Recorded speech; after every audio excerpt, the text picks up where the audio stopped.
Windows down, it's Friday. Rudy Campos Jr., Derrick Gerving, the sports answer. Let's ride. It's the Friday drive home, San Antonio flow. Rudy and Derrick live on YouTube. Here we go, streaming online, podcast wherever you roam. NBA, NFL, Spurs, and hot takes. We on the zone. Powered by Salem, surround San Antonio. All right, everybody, it is the Friday Drive. It is Rudy Campos Jr. with Derrick Gerving. And just a quick note, this is a recorded version, so if you're leaving live comments, we're not getting to them right now. I'll be able to go back onto the show, and I'll check out the comments. I can respond to them here. But do leave your comments here. Be sure to share the stream as well, as we are currently live, but it, again, is pre-recorded, just an FYI. Shout out to Salem Surround, proud sponsor here on the Sports Answer of the Friday Drive. Again, it's Derrick Gerving, Rudy Campos Jr. And I mean, we were off last week, Derrick, and then a lot of chaos happened because the New York Knicks are your NBA champions. They beat the San Antonio Spurs. Well, let's be honest, the Spurs beat themselves. I mean, the Knicks did end up coming up top, and they were the best fourth quarter team. They are your NBA champions. Quick thoughts on that. The New York Knicks finally, after what, 53 years? I'm younger than them winning a title, we'll put it that way. Knicks are champions. Well, first, let me say good afternoon, good evening, and please don't say your New York Knicks, because they're certainly not mine. I want to be able to walk the streets of San Antonio. So, but good evening, everybody. What are your thoughts on the Knicks? Finally back to the winning ways, and apparently Jalen Brunson is the greatest Knick of all time. That everybody has been coming after me on that. Well, first I say congratulations. Job well done. I mean, we always talk about the playoffs, and it comes down to the team that's the most resilient. Yeah. And the Knicks happen to be a very resilient team this year. They made a lot of comebacks, not only in the playoffs. They did it a few times during the regular season. And I hate to see them celebrate in New York, but our time is coming here in San Antonio. But they earned it. They're the 2025, 2026 champions. Let me throw a curveball at you real quick, because everybody says it. Spurs are going to be back. You see national media players. Everybody say, hey, they're going to be back. They're going to be title contenders. They're going to win titles, all this great stuff. But then you've got some other people, me included, looking at still a tough path in the Western Conference. Nothing is ever guaranteed. Not every great player makes it back to an NBA Finals appearance. Some are far and few in between. Is there a possibility in your mind that you could see that this Spurs team, without upgrades in the offseason, make it back to a finals? Wow. If they stay pat with the team they have right now, I don't see them making it back to the finals. Yeah. I just think the other teams are going to be making moves, and they're going to still be a lot more moves after the trades that are going on currently, and then the draft. There's still a lot more to be figured out. And so yeah. I'm not one of those guys, just because Victor's here, that I'm going to start guaranteeing. We saw how that panned out before. We're not going to win one. We're going to win two. We're not 3, 4, 5, 6, 7. So I saw how that panned out with LeBron. So I'm not going to put myself out there and go say that the Spurs are guaranteed to win championships, because things change drastically and they can change overnight. Biggest need for the Spurs in the offseason started with the draft. And they got two good guys. Obviously, they got Jaden Quaintance at number 20, 6'10" guy. I think he's, probably one of the best, if not the best defender in this NBA draft for the big guy when he's healthy. And those are the key words, is when he's healthy, he's probably a monster and a beast. Offensive game is really unpolished, but he's the type of guy that when I was talking to Jeff Garcia at Spurs in Focus and giving my opinion, I'm like, you really just drafted him strictly for defense. He's what they thought Jeremy Sohan was going to be. Oh, yeah. Oh, yeah. All it is a replacement. Oh, definitely. Definitely. And he gives you a whole lot more than Jeremy. He fills a bigger void. If he's healthy. Well, yeah, that's the key. So I would have to give Sohan a little advantage right now, because he hasn't had the injury history. But if this young man's healthy, then we've got another conversation. And I'm hoping he's going to be healthy because I think if he is, he has a bright future. The thing with him is being that he's healthy, coming off of what, an ACL tear. He only played 4 games at Kentucky last year. When I did my prospect profile for him, I did it based off Kentucky. I based it off of where he was before. And I believe that was with ASU. But he ended up only doing like 9 points, 7 rebounds, but he had 2.5 blocks a game in his freshman year. Then he goes to Kentucky, 4 games in, suffers that ACL tear. I'm under the belief that you drafted him at 20. It's a swing for the fence type of move. There's nobody in the draft beyond maybe the top 5 or 6, 7 guys in the draft that was going to actually make an impact for any team this year as far as getting them over a hump, getting them to a finals. No, nothing like that. 20, you're swinging for the fences. They got a pretty good player, but do you think you may want to just hold him off for a year, let him rehabilitate as much as possible? If he gets good and he's fine to play, put him in Austin for a little bit, give him a little bit of work, because he's a guy you don't want to rush back. For me, this might sound weird to some people, but I'm going by being a former player in the game of basketball, professional basketball. If I'm dealing with that young man, I don't even want him playing in the G League next year, okay? Okay. And I'm going to remind you something, Rudy. If you remember several years ago, Kevin Durant used to talk about how he didn't even play pickup ball and stuff. Yeah. He only did drills. And for this young man, I say you take him around the G League, around the Spurs, the Austin or wherever the Austin Spurs they called or whatever, and you take him around them, right? But as far as playing, I don't want him to play. I want him to get an understanding by watching these guys about understanding what the game is about, right? What it's going to take, the physicality, what kind of conditioning you're going to have to be in. So let him basically break bread with the guys, just kind of hang out with them. But as far as playing, I would just want him strengthening his body, doing drills. I don't even want to take a chance of him getting hurt in the G League. Yeah. I want to continue to strengthen his body.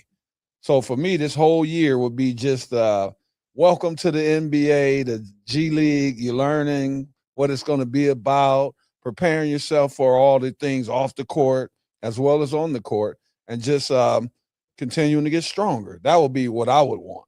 I completely agree, because that's the same thing I'm looking at too. You got a lot of Spurs fans say, what are we doing? We're drafting an injured guy. We're doing it. And you got to look beyond that, because again, made it very clear, you're not going to get a guy that's going to make a difference for this team right now. What makes a difference for this current roster are veterans. You saw that with the Knicks series. They got out rebounded. A healthy Jaden Quintans is probably in the game at that point, because you know you're going to have Victor on the perimeter like he did have him. You got a guy like Jaden Quintans out there who can jump out of the gym when healthy, and he's probably getting that rebound or making it super tough for OG in that situation. So you're right. Give him the year off. Let him rehabilitate, work on, his game a little bit more, have him come back for his true rookie season next year. And I'm fine with that. There's no reason to rush a player like that. I mean, you got Luke Cornett for at least another year. I mean, you may as well use him. I'm not going to get off this subject, but I have to bring up, we talk about these players, right? Injuries and stuff. Sure. Like even Jason Tatum, he came back and then look what happens to him, right? Now, I wonder, has Boston really thought about it? Now that you've had him come back and play, he re-injures himself, not as severe, but now he's starting to get a history of injuries, right? The lingering injuries. Yeah. So what happens now with Jason Tatum? Are we going to be looking at a Jason Tatum that's going to be new and improved, or a guy that's going to start to become injured all the time? And that's what I worry about even with this young man. That's why I don't want to force the issue. He's very young. Get this young man time. Let him learn the system, hang out with the guys, come up here, hang out with the Spurs, get to be around Tim Duncan and, Dave Robinson and all these guys, Manu, and just let him prepare himself mentally. Basically, you're taking a hiatus from this for 1 year, or sabbatical as they call it. And then you come back stronger the following year. I think I like that more. And, the Spurs, they ended up getting another player as well, Terrace Reed out of UConn. And again, Terrace Reed, they did what they needed to do. They went out and they got a big guy. They got 2 big guys, actually. Terrace Reed, I think you and I talked, and we're looking at him as a lot of people are more excited for Terrace because he can play next year. He's not injured. He's probably ready to go, yada, yada, yada, yada. But I don't think Spurs fans understand is that he's a big body. He's a paint protector.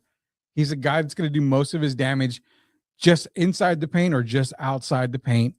He's a pretty good pick and roll guy, but he's not as quick. I basically compared him to Roy Hibbert, just somebody that's around the basket, going to get you blocks, going to get you rebounds, going to make it tough for other guys to score around the rim.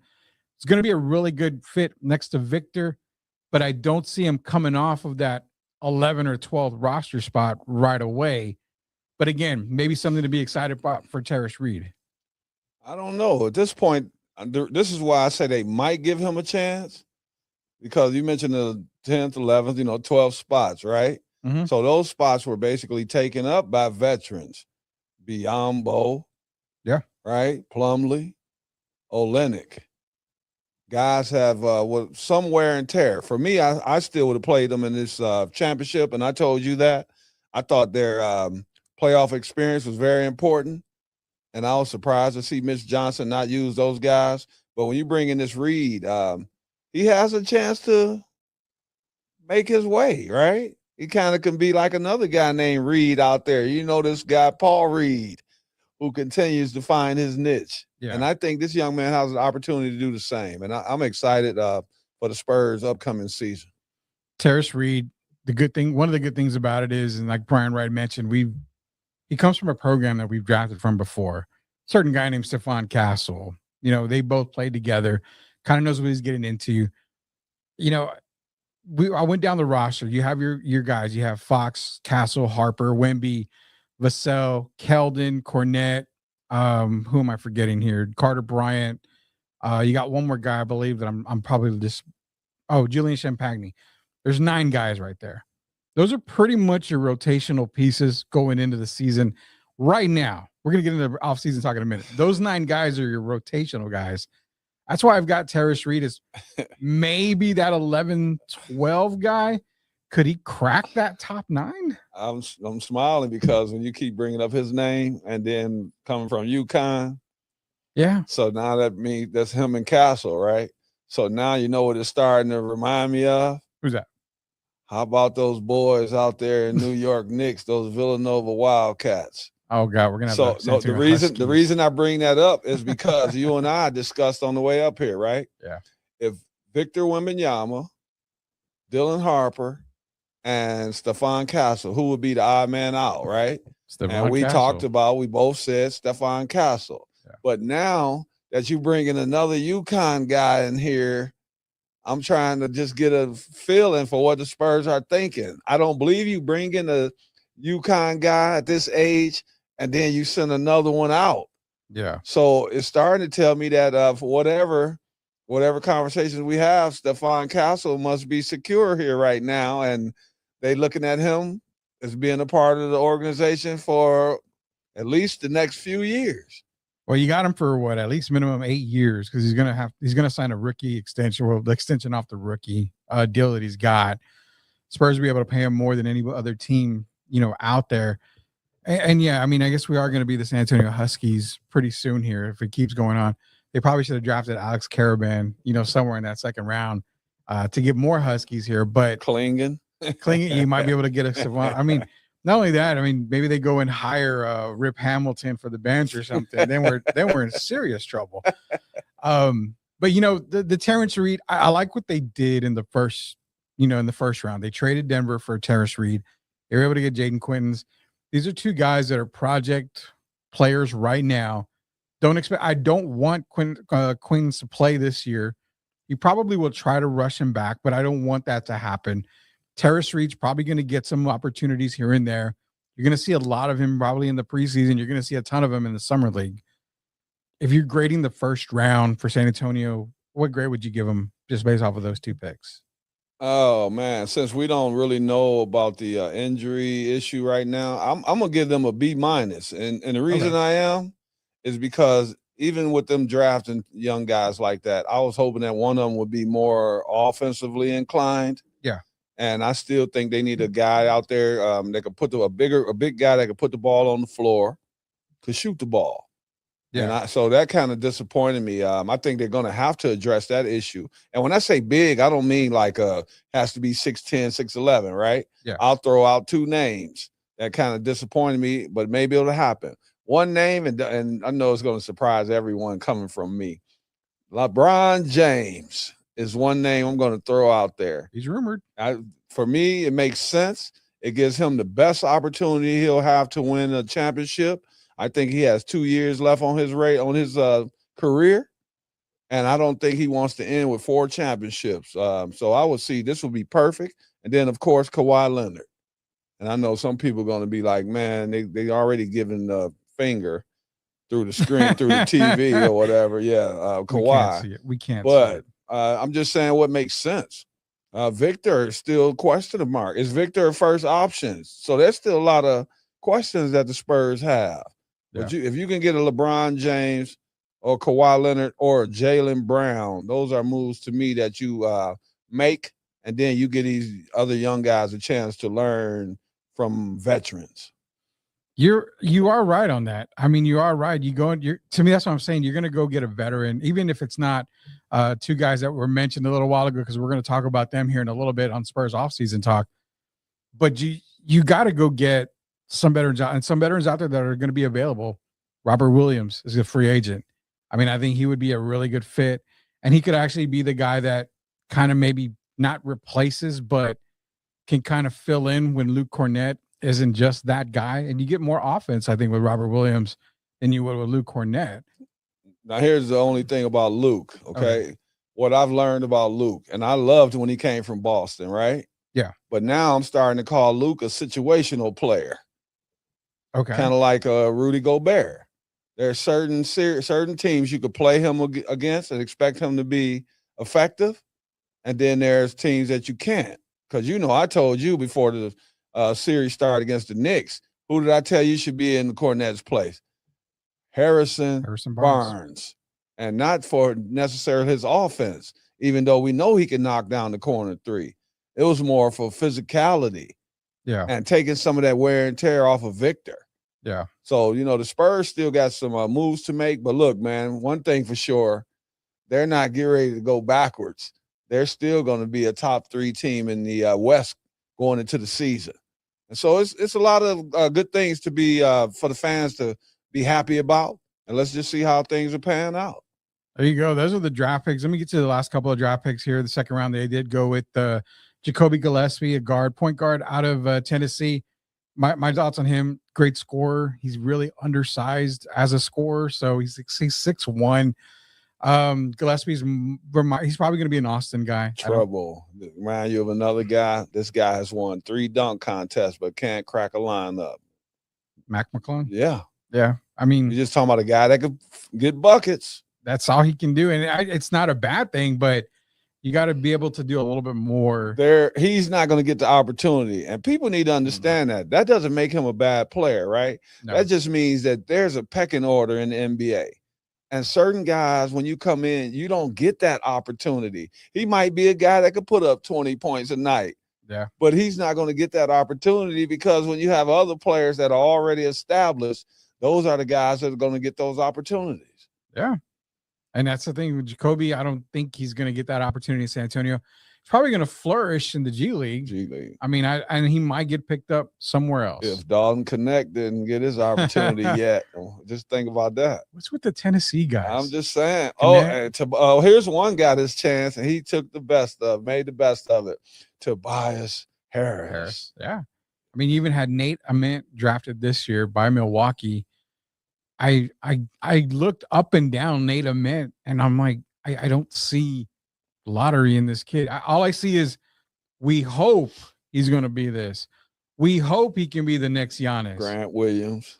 Yeah, I mean, you're hoping, but Nate Ament to me wasn't a lottery guy. And well.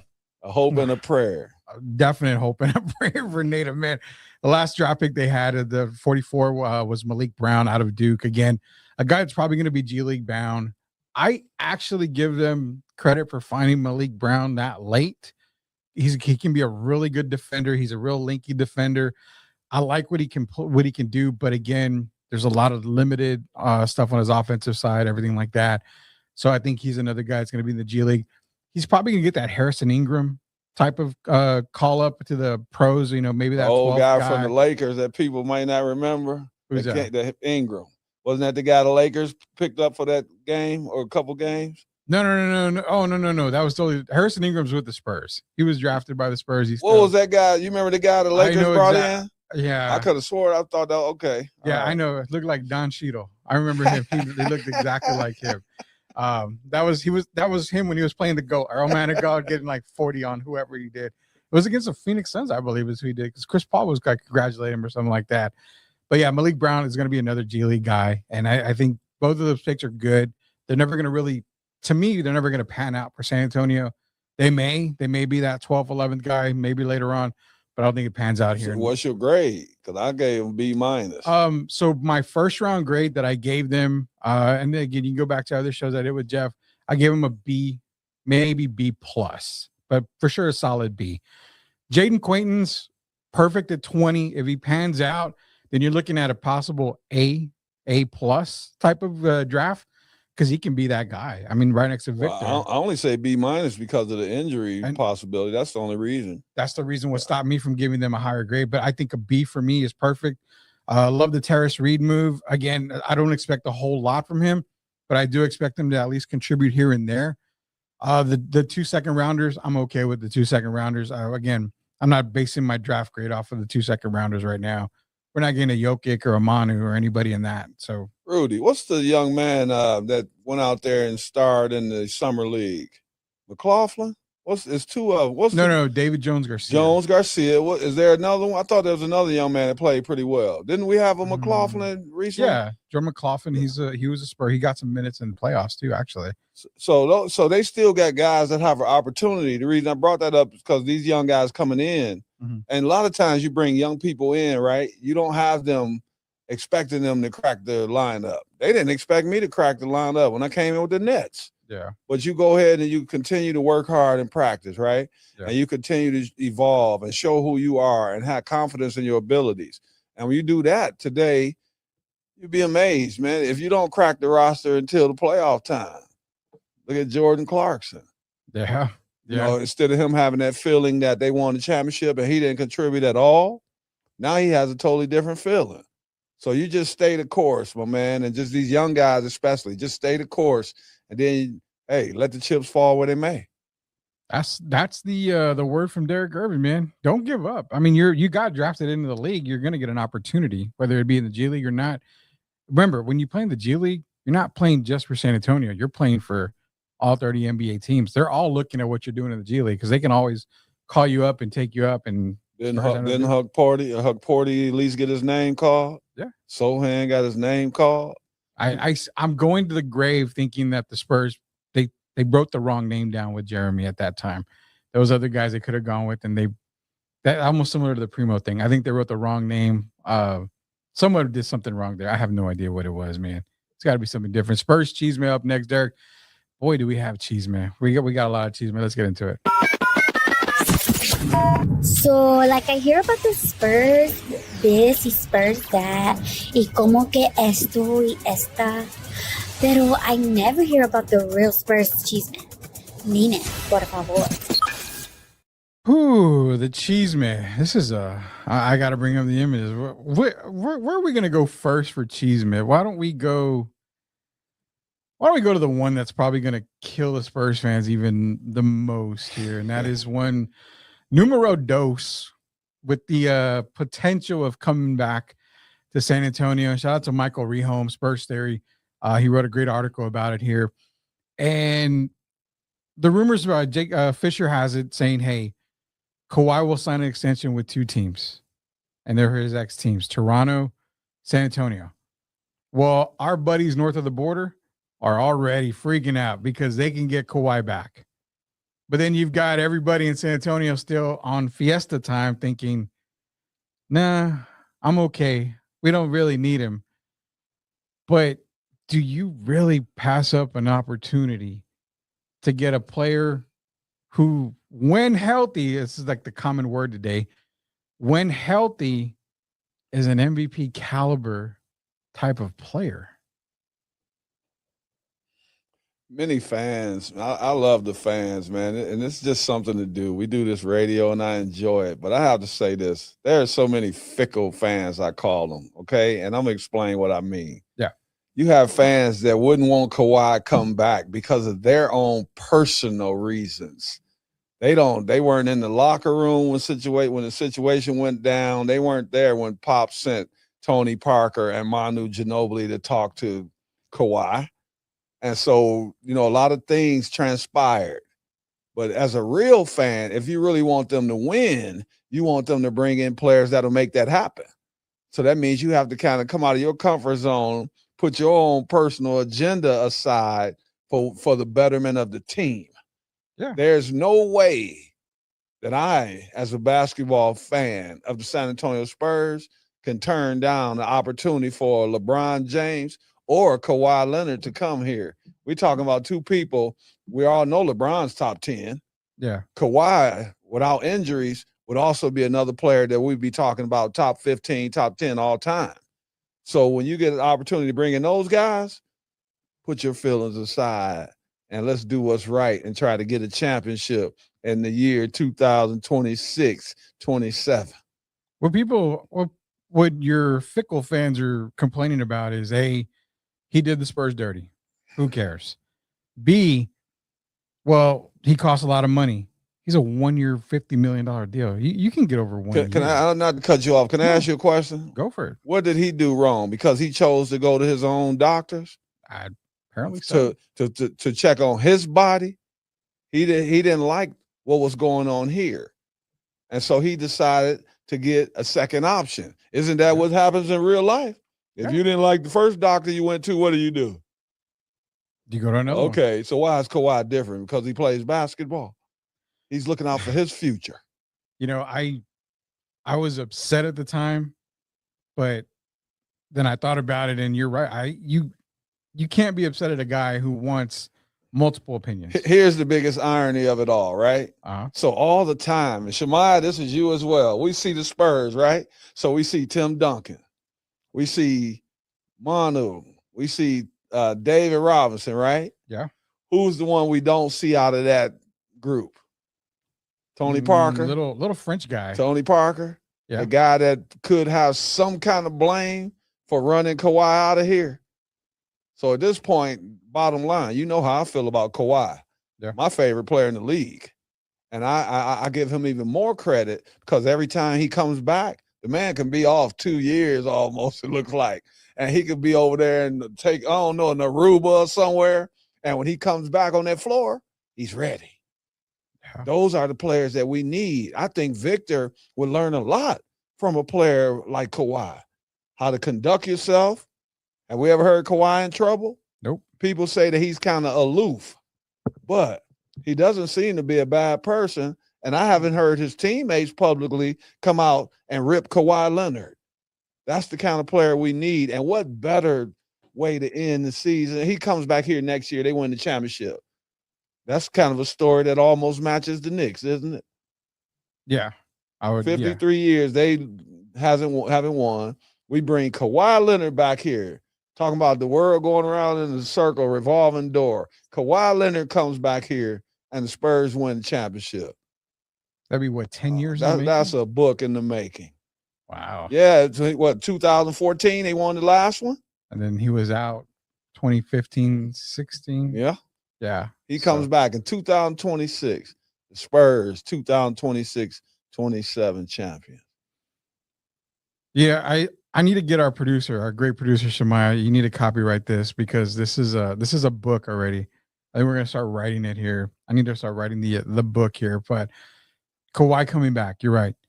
There was a lot of people put more blame on Spurs and Spurs players than they do on Kawhi, and nobody ever talks about that. I mean, you brought up a comment to me one time that you made, and it was like, well, if you were Kawhi, would you want to come back here? And it's almost like that. If he wants to, great. But do the fans, do they do a 180 when he gets here? We already had Pop getting mad at fans for booing Kawhi. I mean, can the fans say, you know what, we forgive you? or is it going to take a title for them to forgive him? Man, as soon as he hits a winning shot like De'Aaron Fox did game 3, fans are quiet. They at least go quiet for a minute. So, fans, like I said, fickle. As soon as he come back here, get the winning dunk, winning pass, all is forgiven. And then you continue the season, continues to pan out. We're a 60-win team. What are they doing then? Then they thanking Kawhi. So, fans, man, you got to figure out what you want. Do you want to win, or do you want to just send a player away and keep them away because you don't like how things transpired, even though you don't really know what really happened? Bring that man back here, man. Let's get better and try to win the championship. There you go. I mean, all he has to do is laugh one time, and I'll be okay with it. You already know. We know the. Now that's one of the funniest things ever. I don't even know where you're sitting. And then he gives the laugh.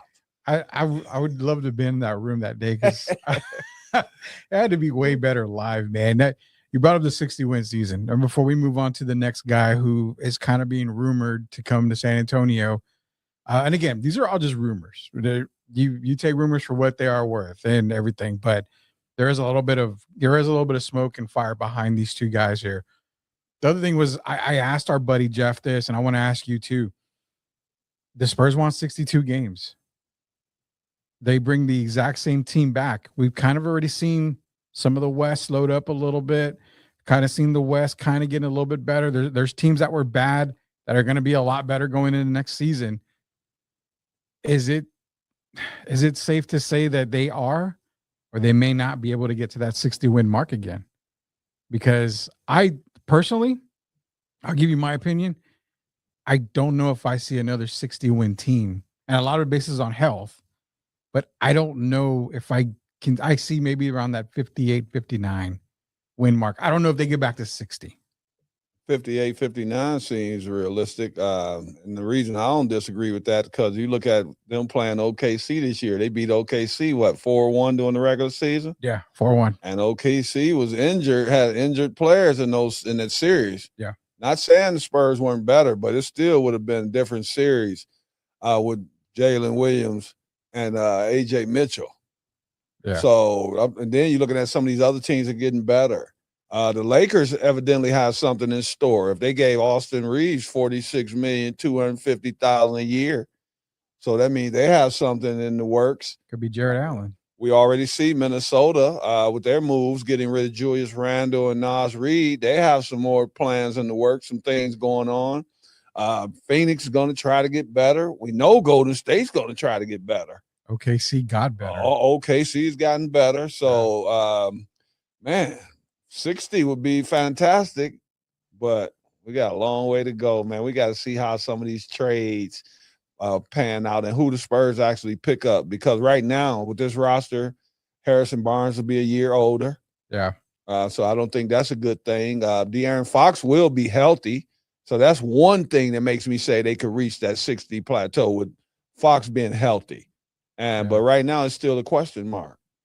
Yeah, and again, I'd love to see if they can get to 60 wins. I'd love it. But where they were picked to win 45, I had them win 44 games last year. That was my pick. They obviously blew that out of the water. And again, I'm not trying to, rain on the parade or anything like that. I'm not saying the Spurs are going to be a worse team than they were last year. I'm just saying the idea of them getting to 60 wins, I think they peaked way too quick, in my opinion there. But I get them low end 55. I've gotten about that 58, 59. But it depends on what they do in the offseason, because if they run it with the same guys, I can maybe see a little bit less. You can have a better team but not have a better record. Does that make sense? Yeah, I understand that. I don't think a lot of people understand that. Yeah. You can have a better team, but they can come back with a better team, but their record might not be as good as last year. Doesn't mean they're not a better team. Yeah, I mean, you can have a 58-win, 57-win team and be a title winner. I mean, there's nothing that says you have to win 60 games or be better than last year to even be a title contender or a title winner. And that's what I think Spurs fans are already thinking, 60-plus wins, 60-plus wins. Yeah, that was this season. And they played tremendous. But what happens when you see success? It happens in football, happens in basketball, happens in every sport. when you find success, you give the other coaches and staffs a year worth of learning. They go a whole year. They find out where your weaknesses are. And then guess what? That next year, it's a little bit different. They play you a little bit different. You think a lot of these guys didn't see the finals or the OKC series or even the Minnesota series? Biggest thing is we need to disrupt. We need to piss off Victor Wembanyama because that's when he tends to just kind of go off the edge. And I think a lot of these players are going to play like that from now on for against Victor. And look, I can prove with what I said about the best not have a better record. I can go. It's real simple. Yeah. I can name a team from last season. Cleveland Cavaliers. Yeah. Didn't they have a better record last season? Yeah. I think they were a better team this season. Yeah. So Easily. last year they were Darius Garland. They had a better record. This year, James Harden, they didn't have a better record, but they were a better team. Yeah, they made the most noise. That's all I was saying about the Spurs. Yeah, and that's the thing. We neither one of us are raining on any type of parade. I mean, we know the Spurs are going to be good, but they're going to have to make some kind of adjustment somewhere. They've got to add somebody. But I want people to really hear this, okay, and not get offended. That thing that they say on TV, you know, like Stephen A. Smith and these guys are already giving Victor 4 or 5. They're going to win a championship. They're going to win several championships. Yeah. We've heard that so many times before with other players. I thought that when Ralph Sampson came in with Akeem Olajuwon. I thought that when David Robinson came in with Tim Duncan. Yeah. So that it happens. There's a lot. You cannot just go out there and say a team is going to win the championship. Those games have to actually be played. And we found out this year, how many people would have had the Knicks as the number one team at the beginning of the season? If we don't go by hindsight, just the beginning of the season, we make our picks. How many people out of 100 would have picked the Knicks to be the best team in the league? Not me. It wouldn't have been on one hand. It wouldn't have been 5 people. So, I think at the beginning of the year, I had them getting as far as the NBA Finals healthy, but I never had them as a champion. They were 40-1. Yeah, I never had them as a champion. I had OKC as a champion. I had Denver as my champion. I mean, never would I on the opposite side. I think I had maybe Detroit, maybe coming out of that. And look how my team. Look how the Pistons panned out. That's what I'm saying. You can't just give teams championship because they won 6. We saw that already. Hello, Golden State 73-9. Hello, I didn't get it done. People, you got to think about this stuff. It's not how you play in the regular season. It's how you're building for that marathon called the playoffs. Yeah. You have to win 16 games. That's what you have to prepare for. I don't care if we won 50 games as opposed to the other team winning 65. But we look like we're the team that's hot going into the playoffs and we're healthy. That's what I'll take. Well, I'll tell you what, you can go 82-0 and still not win an NBA title. I mean, remember the Randy Moss and Tom Brady connection? Yeah. Undefeated until the Super Bowl and got beat the Super Bowl. How about those Miami Dolphins? And shout out to the Dolphins. Are the only perfect season ever. One guy that has mentioned as well, Derek, and he's on the screen now, and that is Mr. LeBron James. And I think there's more smoke and fire with Kawhi coming back than LeBron. But I got to just throw it out there because the rumor around the league and the chisme is that LeBron James could be a Spur maybe for a year or two. And everybody laughed at me as usual on Facebook. I know. And then what they post the next day, I wrote on there like on a Saturday, LeBron could be coming to San Antonio. Everybody laughed. And then what did they post Sunday? LeBron James. Possible. Okay. Possible to San Antonio. But, those same people that laughed when I told you about De'Aaron Fox as well. A year before it happened. Okay. Yeah. So. A year. Weird, because a year before it happened, you and I were talking every show that we did and listened and whatever. De'Aaron Fox would be a Spur. De'Aaron Fox would be a Spur. I don't think so. And I guaranteed you. Yeah, you did guarantee me on that. So that's why we tell you guys to listen to this show, because you're getting stuff. We don't have a magic 8-ball or anything like that. We just kind of know. We just kind of know stuff here and there, and we're giving you the best that we can. But LeBron being a Spur, it's either Kawhi or LeBron. Can't go wrong either way. Either way, you can't go wrong. Which one makes you a win now team because I think you get the younger version, like a good Kawhi on both ends of the court. But then we saw what LeBron did in the playoffs without Luka, and I'm like, I could see him in the silver and black. I'm not retiring his jersey, but I mean, I can see him in the silver and black for a year. Both of them are hungry. And, I'm watching Kawhi, how he came back at the end, and, he played well. And LeBron, I just think, for me, it would be LeBron. And the reason I say that is he's, 22 years, going on 23? Yeah. This will be year 23. And so he knows that he's only has 2 years left. I'm saying that now. Maybe. And I'm being nice. I can see him playing too. I would say a year if I saw a lot of, his game being diminished a lot last year. Yeah. But by him still averaging about 25, 24 and 7 or something like that, that tells me he still has 2 years left. And you got to remember, I can't see him quitting in 1 year anyway, because that doesn't give him not even an opportunity to get to 6. Yeah. So I could see him saying the San Antonio Spurs. It's, first of all, it gives him the best opportunity. Greg Popovich still here, even though we know his health is not great, but he's still around, still doing good things in the upper management. And so and he knows the city, right? You got Victor. You got a young star that came in here by the name of Dylan Harper. I'm sure Kawhi is familiar with Dylan Harper behind the scenes.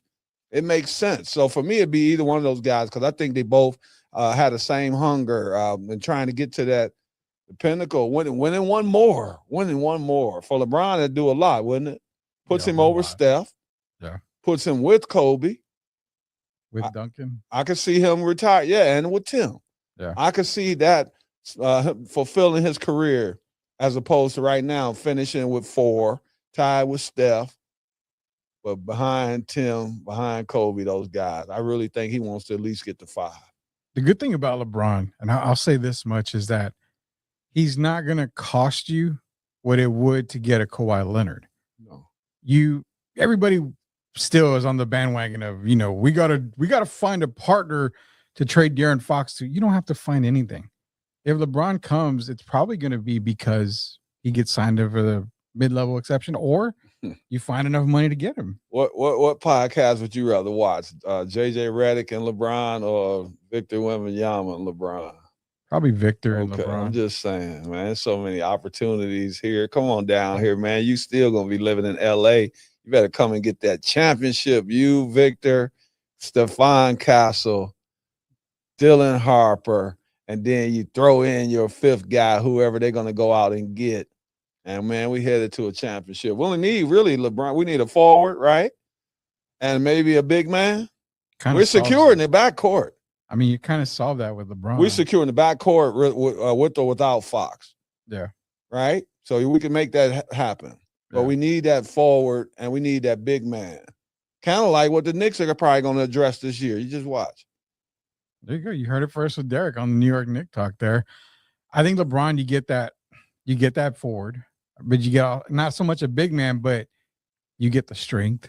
I mean, he's a very strong guy. So, I mean, chances of it happening, I don't even know if it's 50-50. I mean, I think it's 55. Just 45? think though, man, how great that would be. I know a lot of people remember the Ray Allen shot, right? Yeah. And then they remember us whooping their butts the next year. And now to get a chance where you could cheer or love LeBron, you know the fans here. They hate you till you're here. I think it just makes sense. LeBron James in San Antonio, to me, it makes a lot of sense. The more I think about it, the more sense it makes. They hate you until you're here. That's all it is. That's why I think if Kawhi was to come back to San Antonio, they're probably going to say, what happened back then? I don't remember what happened. I'm going to tell you how much they hate LeBron. If he flew in here and they announced that he was coming to the Spurs and they flew him in on the jet, would it be empty at the airport? No. Okay. No. There'll be standing room only. Tell me I'm wrong. No, you're not wrong. I mean, he's not Richard Jefferson. And a lot of those fans will be the ones that look. A lot of those fans will be the ones that were saying no. Yeah. until it actually happens. He gets the Derek Anderson treatment. Man, LeBron. Mariachis and look, everything. I'll be out there. Look, woo-hoo. Yeah. That's LeBron James talk. That's Kawhi Leonard talk. That's what we're thinking when it comes to the San Antonio Spurs and the off season. You know what? Quick commercial break. On the way back, we're going to talk a few NBA trades that happened, kind of get our gist on that. And then after that, it's going to be over for the Friday edition of the Friday Drive, obviously here on the Sports Answer. Shout out to Salem Surround, our sponsors here at the Sports Answer and the Friday Drive. These trades, Derek, I mean, I don't even know how to even think about some of these. I'm like, it's good, it's bad, it's good, it's bad. But dare I say, Milwaukee's the biggest winner? We're going to talk about that on the way back here. Friday Drive, Derek and Rudy will be back. Looking for the inside track on the silver and black? From deep dive analysis to breaking news on Wemby and the squad, get it all at Spurs in Focus. Join veteran beat writer Jeff Garcia for the ultimate one-stop spot for all things San Antonio Spurs. Subscribe now at spursinfocus.substack.com.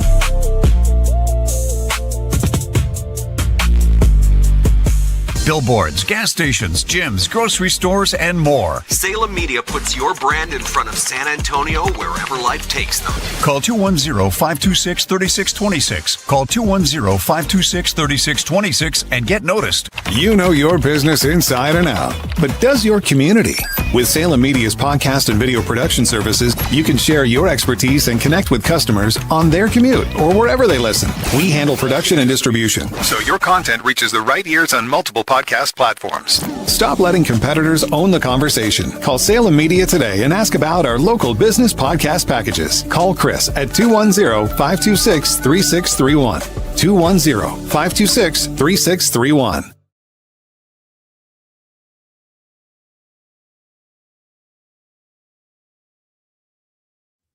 All right, welcome back to the Friday Drive edition of the Sports Answer. It's Derek, it's Rudy Campos, and again, shout out to Salem Surround, our sponsors here at the Sports Answer, and of course on the Friday Drive. Also, shout out to Spurs in Focus, Jeff Garcia. You can catch his show pretty much here on Answer Now TV. Subscribe today. Everything's going good. It's the off season. You're going to get a lot of talk. For me and Derek, it's getting ready to be football season. Shout out to the World Cup, man. I've seen more soccer in these last few weeks than I have in my entire 46 years of being on this earth. I don't know why. I'm into it now. Lionel Messi. 3 goals in his first game. Mr. Argentina.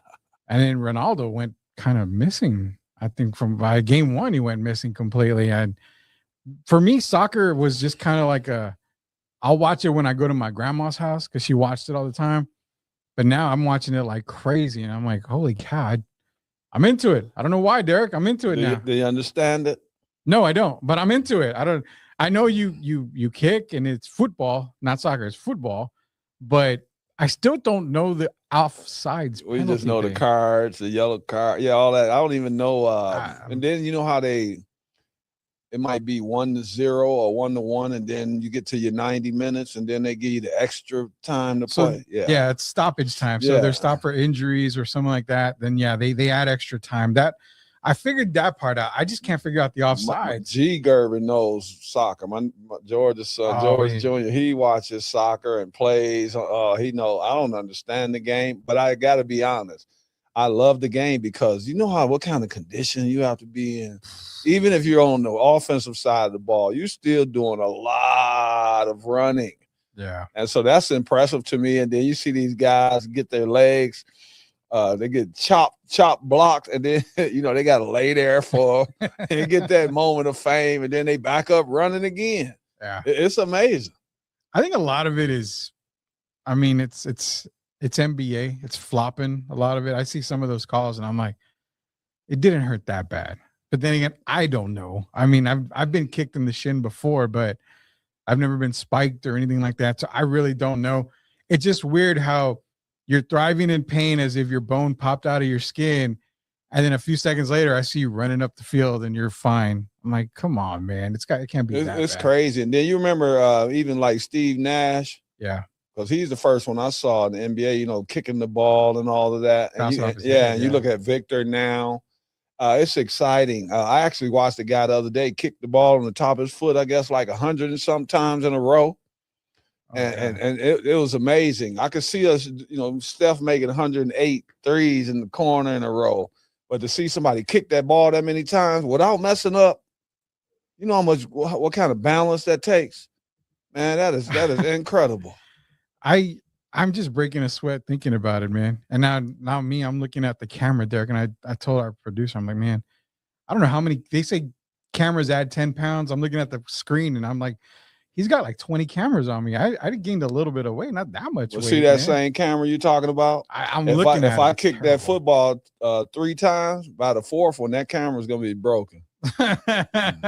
You're at least making it to 4. I'm not even making it past 1 or 2. I can guarantee that right there, man. It is Derrick Gerving, Rudy Campos Jr., the Friday Drive.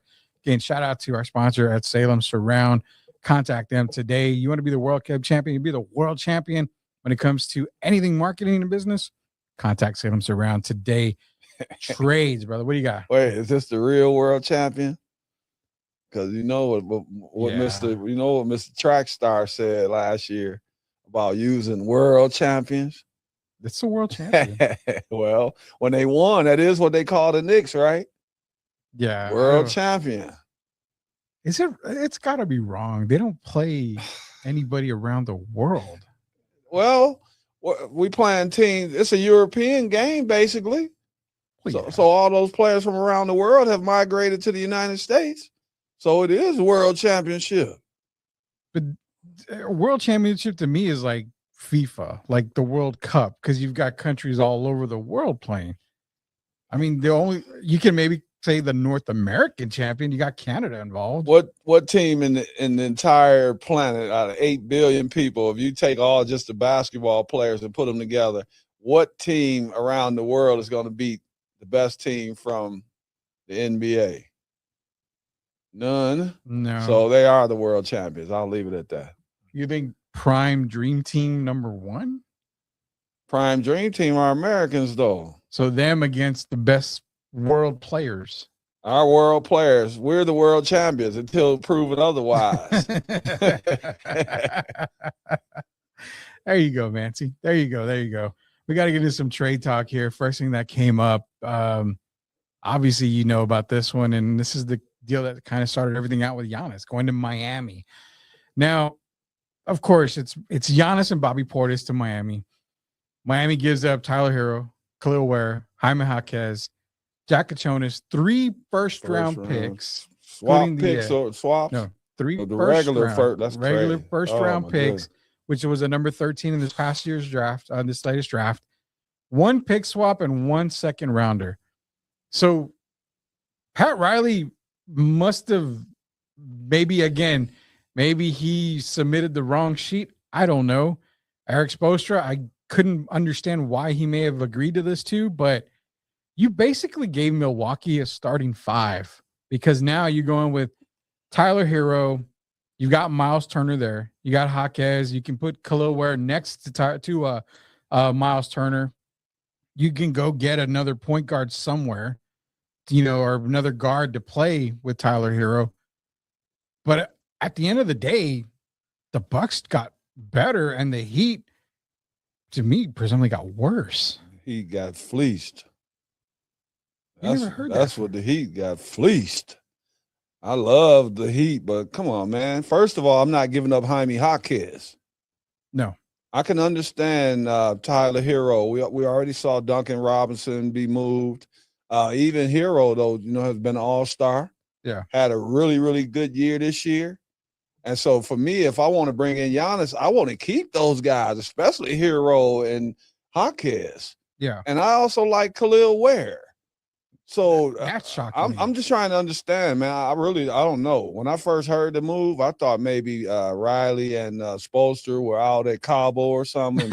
And I wasn't going to say it. I'm just saying, I thought maybe they were actually laying down, having a Mai Tai. And it just didn't make any sense to me, as much as I like Giannis.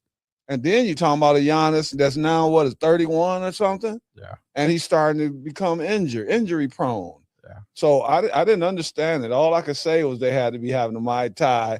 This didn't make sense to me. It's like they almost wanted the Bucks to start succeeding. You give them Jaquez, who already we know is a very good distributor, can Man of the year. score. You got Hero. You got Ware, who's a rim protector, can rebound. Yeah. So it's like the thinking was backwards.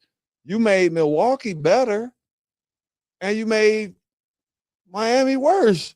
But Giannis wanted to get out of Milwaukee so he could be happy and go somewhere and have an opportunity to win. So I'm totally confused. You get him out of Milwaukee, you bring him to Miami after losing all those players. So now you got what? Giannis and Bam. You got Davion Mitchell, who I like. Now we as can't a bench say, player. But we can't say Norman Powell because he probably won't even be there. He don't want to be there now. Only because he wants to get paid more.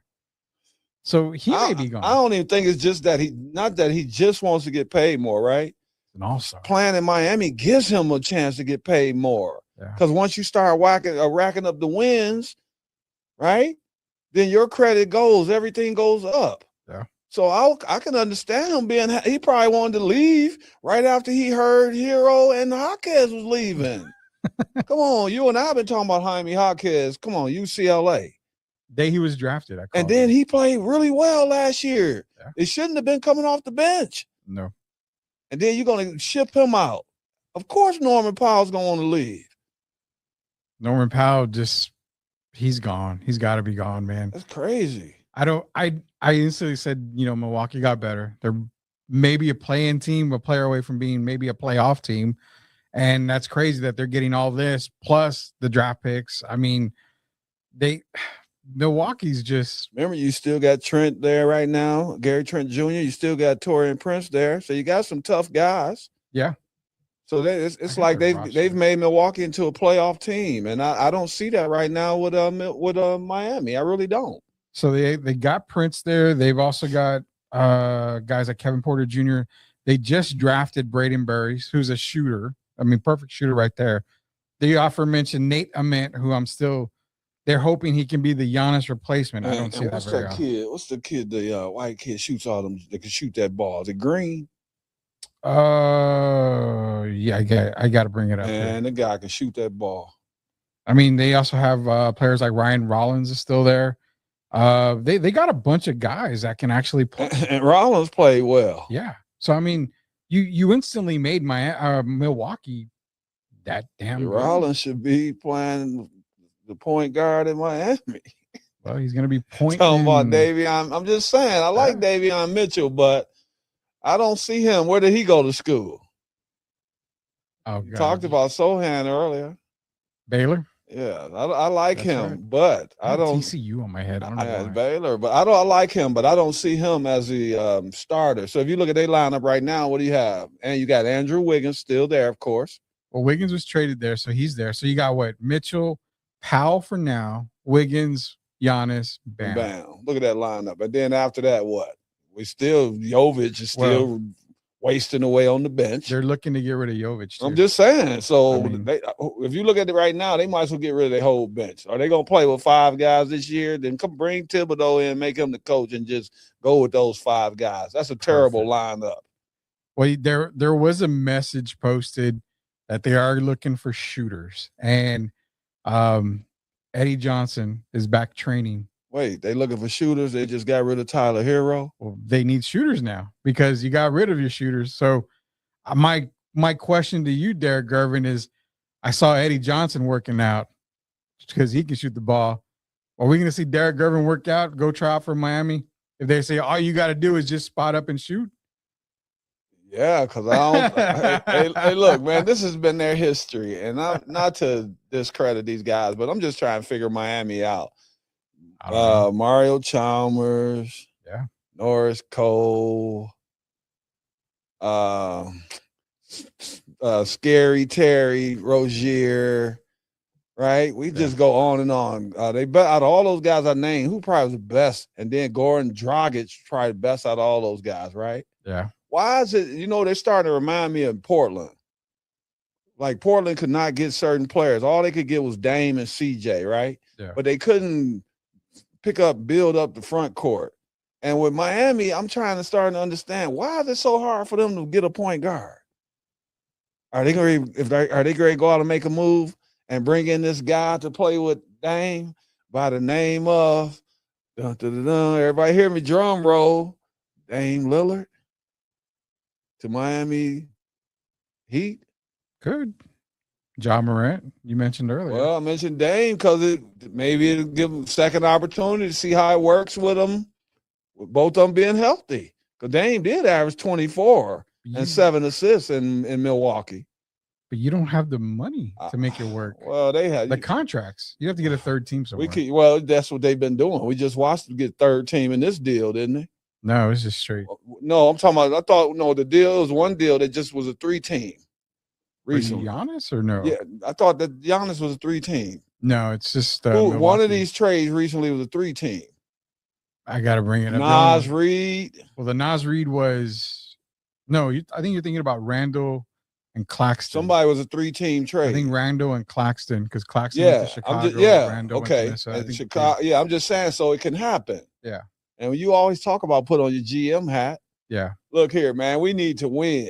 We're going to sit down in this room all night until we come up with a solution. If it has to be a 3-team trade, 4-team trade. Right now, you have to try to keep up with the Joneses. You can't stay pat very long right now. Do you think OKC's going to go away in the next 5 years? No. Spurs going to go away? No. You got these teams that's going to continue to get better, to upgrade, right? Now you got teams in the East that are going to try to really, really upgrade so they can get where the Knicks got this year. And so it's going to be difficult, man. The teams that stay pat are going to be in trouble. You got to always look for these options. You said put your GM hat on. Now more so than ever. And then you got Halliburton coming back. Indiana's going to be strong next year, big time. It's going to be crazy next year. I'm that's just the one trade that we're talking about.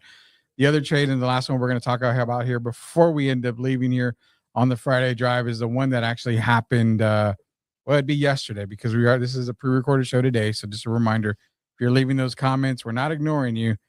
We are pre-recorded today, but the other one that did happen was Big Baller Brand decided to go from Charlotte to Minnesota on that deal.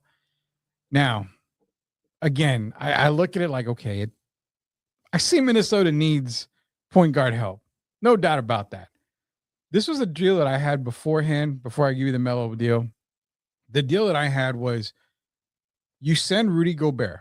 You've already traded Randall. You keep Nas Reed, but you send Rudy Gobert and you send him to Boston for Derek White and Luka Garza. You get your point guard. You get Luka Garza, who is your center for now, but you also keep Nas Reed. I like that deal more than the LaMelo Ball trade. But that was my deal before all this all went down. Come to yesterday, LaMelo gets dealt. So you got LaMelo traded to Minnesota and Josh Green. The Timberwolves said, you know what? Miami, hold my beer. Let me do something better for you here. We're sending Nas Reed, 6th man of the year, 2033 unprotected first-round pick, 3 first-round pick swaps, 28, 29, and 30. So for at least 3 years, you're going to swap with this team if need be.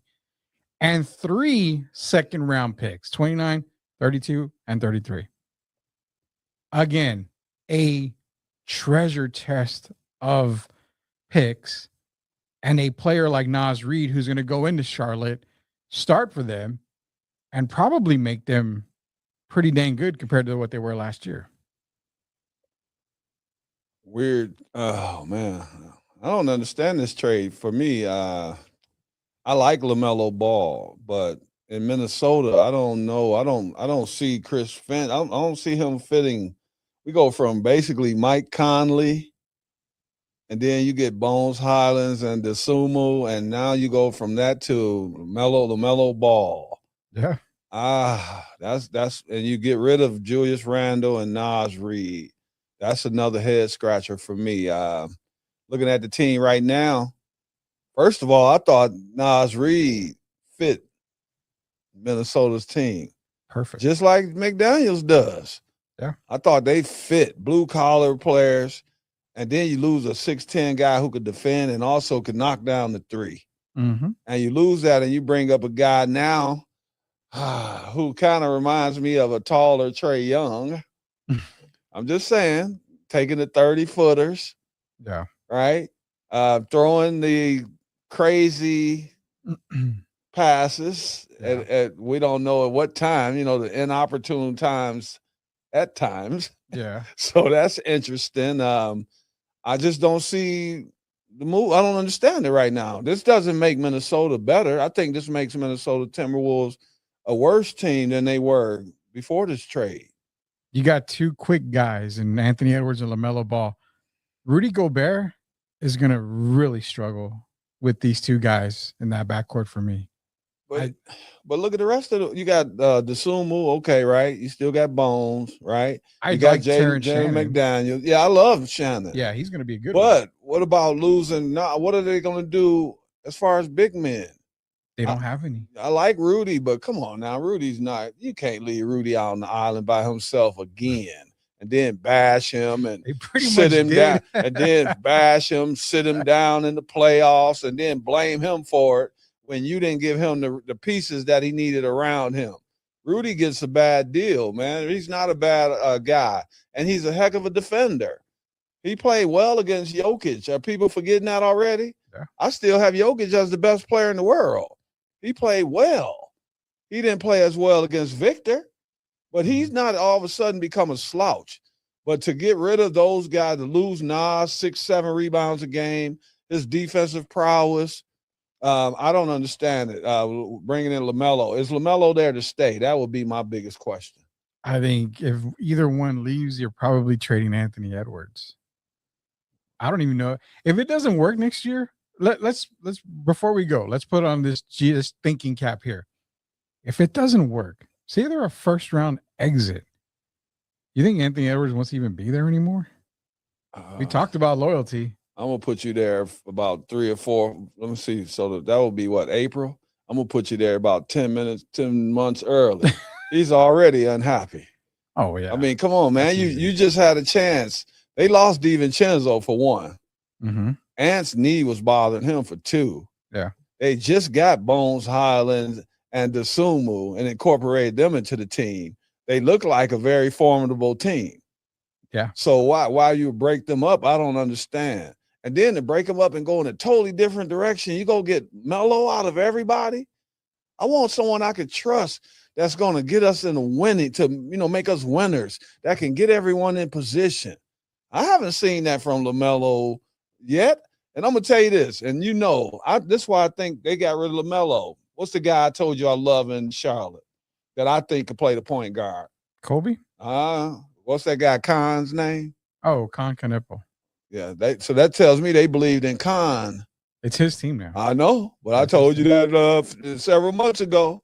Khan Kanepo. So that tells me they really just wanted to get rid of Melo. I'll leave it at that. I like the Khan Kanepo, Kobe White, and Brandon Miller. I like that. Don't even get me started on Kobe because I'm a fan of his as well. So glad the Bulls gave him another opportunity to go somewhere else. Yeah, Charlotte is shaping up to be a good team. Be a good team, especially with Nas Reed. And they're saying we're going to be a better team by process of eliminating the guy that was supposed to be their franchise player. Kind of sounds like Ja, huh? Yeah. Ja, you better wake up, my man. Nobody wants Ja Moran right now. I don't even know. Can we even send him to the Shanghai Sharks? I told you nobody's going to want it. Remember you naming teams, and I was like, nobody want to be dealing with that stuff, man. You trying to move forward. You don't have time for that behavior. He can't be trusted. For the sake of the show, I had to name teams, Derek. I had to name it for the sake of the show. We both know that nobody wants him. I mean, he's AJ Brown. He's AJ Brown when he's happy, and when he's not happy. I know, man. It's mind-boggling and head-scratching, these trades that have happened now, because 2 superstars have been traded, and it's getting you're like, why? It made no sense to get that deal done. Anthony Edwards isn't going to be happy. He's not happy. He's probably not going to be happy if they get off to a slow start. He's going to probably want to. You already know he's not happy. The man walked down to the other bench with 8 minutes left. Oh, yeah. It's like done with that. Now he's walking back into the Minnesota practice facility and says, "Where's Julie?" Oh, let me go talk to Well, nobody's here. That team is completely gone. Miami Heat, they got gutted pretty bad in just a couple of deals. So we'll see how it all lands, man. The NBA offseason is upon us, and we haven't forgot you guys. We're going to get some more football talk in here as we continue along. Football season is just right around the corner. NBA summer camp, summer league is actually, I think, next week, if I'm not mistaken. So we'll talk to you more about NBA stuff. Any more Spurs stuff comes up, you'll definitely be hearing it from me and Derek here. Other than that, man, I mean, what are you expecting this offseason? I don't know. It's going to be the summer league is going to be interesting. But before we got off the air, I had to say this, man. I got to give a shout out. Kingston Fleming, Big shout first, the highest draft pick in San Antonio since 1992, Shaquille O'Neal. So I thought he was better than the 8th pick, but I mean, 8th means he's in there. He's going to get a chance to establish who he really is. Mm-hmm. And so I just wanted to give a shout out. A very good young man, come from a very good family. I used to see his dad all the time, and now I learned why they say you never judge a book by its cover, because I had one perception of his dad, and I was wrong, and I could say that. And to see the wife and the dad, they've raised some really good young people. And so good luck to you, Keith Kingston, and welcome to the NBA, my man. Told you he wouldn't get past Atlanta. There's no way he got past Atlanta, and sure didn't. I mean, he's going to be a great pro. He's my number one ready point guard going into this draft. He's going to have a brilliant career. Again, congratulations, Kingston Fleming. His sister's going to Duke, isn't she? Bella's already there. Good luck, Bella Flemings. I watched that young lady play, and it's amazing because I watched her play against Ariana Robertson. And now they're teammates. And now they're playing together, and, you know, Ariana's enjoying her life, hanging out with Cooper Flagg. Yeah. So let's go, Duke Blue Devils. Let's go, Bella.